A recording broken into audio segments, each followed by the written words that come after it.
Hello friends, எங்களோட மத்தியான சாப்பாடெல்லாம் தயாராகிட்டு என்னென்னு பார்த்துடலாமா? வாங்க ஒன்றுண்டா பார்க்கலாமா?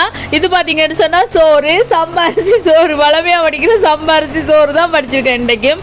இங்கே பார்த்தீங்கன்னா பெருமுரல் மீனில் குழம்பு வச்சுருக்கேன் பாருங்கள். செம்மையாக கொதிச்சு கொண்டிருக்கு. மண் சட்டி சூட்டுக்கு அப்படி இறக்கி வச்சோன்னு அப்படியே தள்ளட்டு கொதிச்சு கொண்டிருக்கு பாருங்கள். இது வந்து மீன் குழம்பு.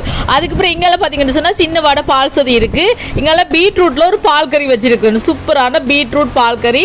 அதுக்கப்புறம் பார்த்தீங்கன்னா நெத்தலி மீன் வாங்கியிருந்தேன்னா அதை பொரிச்சிட்டு சின்ன வெங்காயம் கொஞ்சம் வெட்டி போட்டிருக்கேன். அப்போ சாப்பிடும்போது எடுத்து சாப்பிட செம்ம டேஸ்டாக இருக்கும் ஃப்ரெண்ட்ஸ். பெரிய வெங்காயத்துக்கு நல்லா இருக்கும், ஆனால் சின்ன வெங்காயத்துக்கு அதை விட செம்ம டேஸ்டாக இருக்கும். இது இவ்வளோ தான் ஃப்ரெண்ட்ஸ் இன்றைக்கு எங்கட மத்தியான சாப்பாடு. இனி ஒரு வடிவாக ஒரு பிளேட்டில் போட்டுட்டு ஒரு இடத்துல இருந்து வடிவாக ருசிச்சு சாப்பிட வேண்டியதான். நீங்களும் எல்லாரும் சாப்பிட்டீங்களா? எல்லாரும் வடிவாக சாப்பிடுங்க, சரியா? ஓகே ஃப்ரெண்ட்ஸ், இந்த வீடியோ பிடிச்சிருந்தா மறக்காம சேனலை சப்ஸ்கிரைப் பண்ணுங்க. இன்னொரு வீடியோவில் பார்க்கலாம். பை டாடா.